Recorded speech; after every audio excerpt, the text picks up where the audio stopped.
Programme views makers में हूं आपके साथ शाइस्ता यूसुफ। तहरीक अदम एतमाद को कामयाब और नाकाम बनाने के लिए दोनों फरीक भरपूर मुतहर्रिक हैं।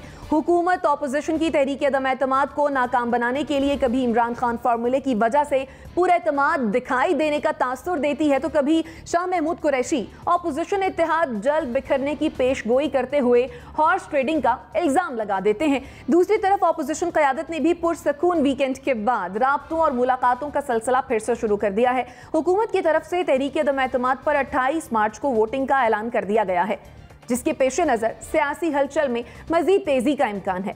सवाल यह है कि मौजूदा सियासी हालात में किसकी हिकमत अमली बेहतर नजर आ रही है। इस पर डिस्कशन के लिए जो मेहमान हमारे साथ मौजूद हैं आपसे करवा देती हूँ। हमें ज्वाइन किया है lieutenant general retired Amjad Shoaib साहब ने, नासिर बेग चुगताई साहब हमारे साथ मौजूद हैं, हमें ज्वाइन किया है जुनैरा अजहर साहिबा ने, नसीम सिद्दीकी साहब हमारे साथ मौजूद हैं और हमें ज्वाइन किया है मुजम्मिल सोहरवर्दी साहब ने भी। आप तमाम मेहमानों के वक्त का बेहद शुक्रिया। एनबीसी आपकी जानिब आऊंगी।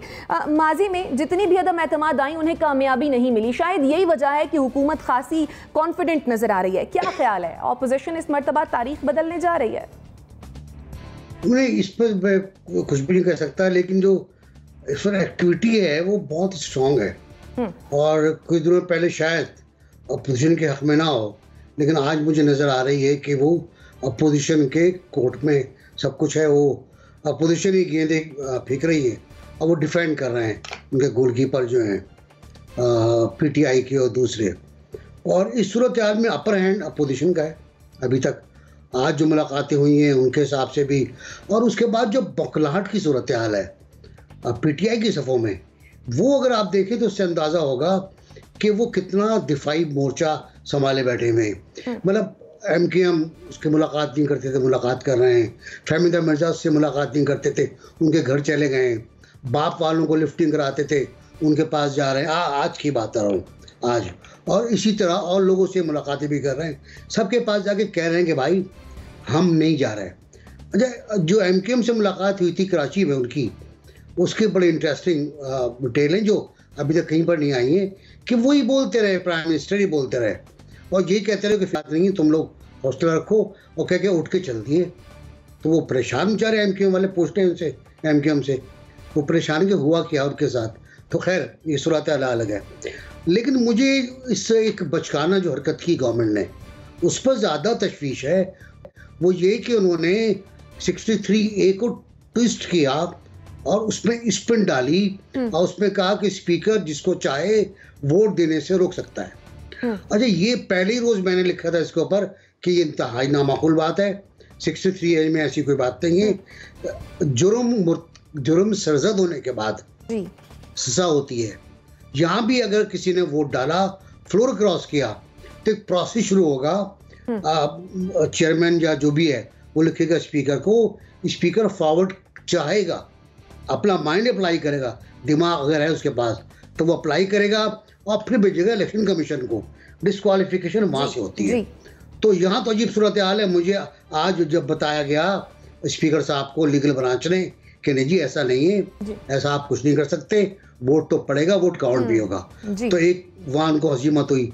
फिर दूसरी बात ये कि उनके जो अपने हरीफ हैं और हलीफ हैं वो उखड़े हुए मुझे नजर आ रहे हैं।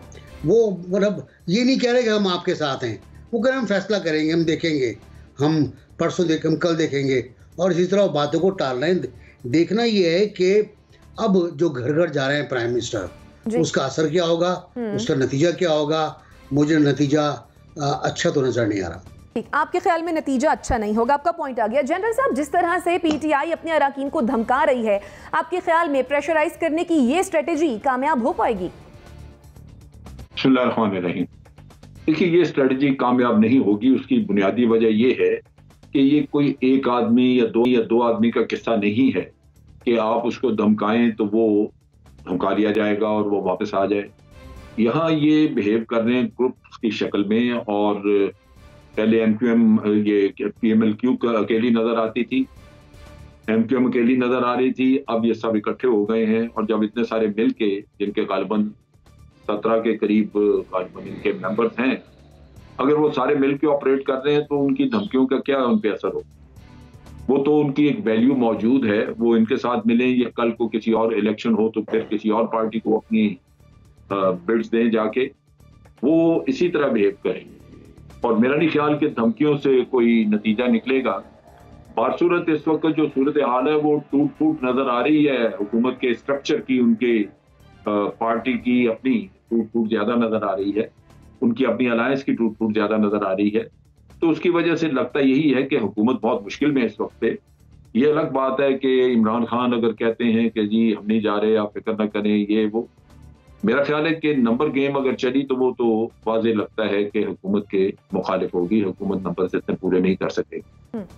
तो उस लिहाज से मेरा ख्याल है सियासत का रुख अभी बड़ा वाजे हो गया। जो हम पहले थोड़ा बहुत इसमें शक व शुबा भी रखते थे, वो अब चीज़ें काफ़ी वाजे नज़र आ रही हैं और लगता यही है कि नो कॉन्फिडेंस जो है वो मोशन थ्रू हो जाएगी।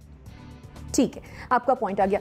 जुनैरा, जिस तरह से वज़ीर आज़म साहब ये कह रहे थे कि अदम एतमाद के पीछे बैरूनी हाथ है, इसी तरह ऑपोजिशन का भी ये मौक़िफ़ सामने आ रहा था कि वज़ीर आज़म साहब को, यानी खान साहब को बचाने के पीछे भी कोई बैरूनी हाथ है। आपके ख्याल में इस किस्म की बातों में कोई सदाकत हो सकती है?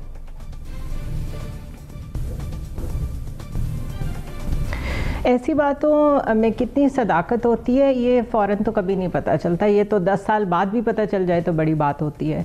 और बेनज़ीर भुट्टो की असैसिनेशन, ज़ियाउल हक का तैयारा जिस तरह फटा, किस तरीके से किन पावर्स ने भुट्टो को फांसी तक पहुंचाया, ये सब कुछ इनकन्क्लूसिव है आज तक, डिस्पाइट द फैक्ट कि पीपल्स पार्टी की गवर्नमेंट आई और वो कर सकते थे whatever they wanted to do regarding the assassination of Benazir Bhutto, लेकिन आपने देखा कि मामला दबा रहा।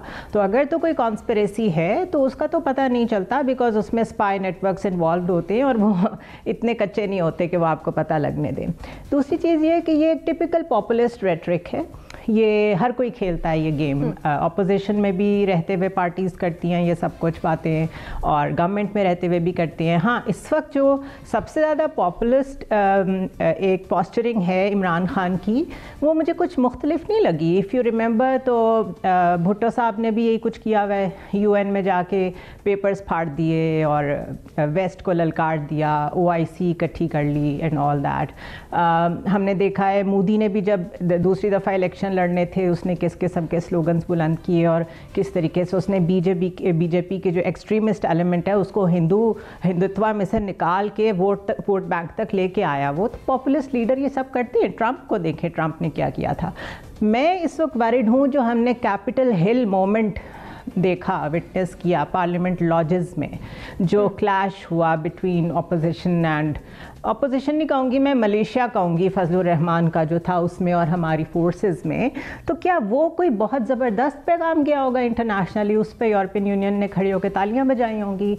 बात यह है कि हर कोई ऐसी हरकत कर रहा है, और जब आप ओपनली सिटिंग गवर्नमेंट को चैलेंज करेंगे और वहाँ पर आप जब force as a state apply होती देखते हैं, वो ऐसे ही होती है। आप याद कर लें नवाज शरीफ के दौर में वाक़यात हुए तो इसी तरह पुलिस डंडे मारती है, जरदारी दौर में जो कुछ हुआ यही कुछ। जब जो गवर्नमेंट में होगा वो वैसे ही एक्ट करेगा क्योंकि स्टेट ऑपरेटर्स उसके हाथ में होता है। सो मैं विटनेस कर रही हूँ अ क्लैश, और बड़ा डेडली केओस किस्म का क्लैश। जिस दिन वोटिंग होनी होगी उससे पहले जो 10 लाख का मजमा इकट्ठा कर रहे हैं, फिर वहाँ अंसारुल इस्लाम वाले दोबारा अगर पहुँच गए तो this is not easy for me. मेरे लिए it is more than a number game. Government आती है जाती है, क्या होता है, लेकिन देखना ये है कि हम लोग इस वक्त किस तरफ जा रहे हैं, तसादुम की तरफ जा रहे हैं, और हमें सबसे ज़्यादा जिस चीज़ की ज़रूरत है वो है पॉलिटिकल इंस्टेबिलिटी।